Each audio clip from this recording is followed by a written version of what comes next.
भोकरदन हादरले.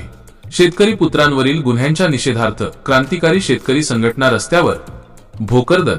प्रतिनिधी रामप्रसाद कंठाळे. शेतकऱ्यांच्या न्याय्य हक्कासाठी लढा देणारे शेतकरी पुत्र सरपंच मंगेश साबळे, नारायण लोखंडे आणि विकास जाधव यांच्यावर प्रशासनाने केलेल्या कारवाईच्या निषेधार्थ आज भोकरदन येथे जनक्षोभ उसळला.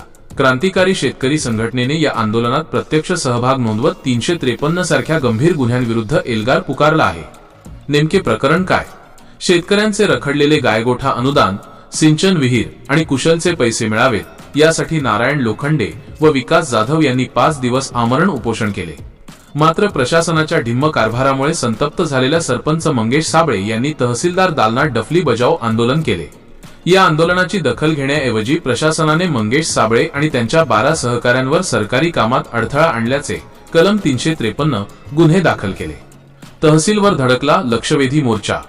प्रशासनाच्या या दडपशाहीचा निषेध करण्यासाठी आज डिसेंबर 31 रोजी छत्रपती शिवाजी महाराज चौकातून तहसील कार्यालयावर भव्य मोर्चा काढण्यात आला.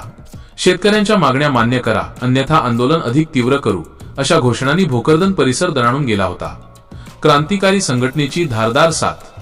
हिंगोली आणि वाशिम जिल्ह्यातील क्रांतिकारी शेतकरी संघटनेच्या वाघांनी या आंदोलनात उडी घेतली. यामध्ये प्रामुख्याने उपस्थित होते गजानन कावरखे, मराठवाडा अध्यक्ष.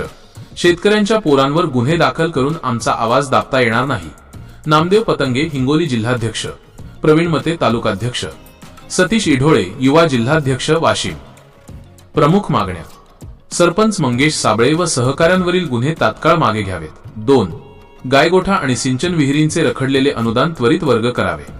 3. शेतकऱ्यांच्या प्रश्नांकडे दुर्लक्ष करणाऱ्या अधिकाऱ्यांवर कारवाई व्हावी.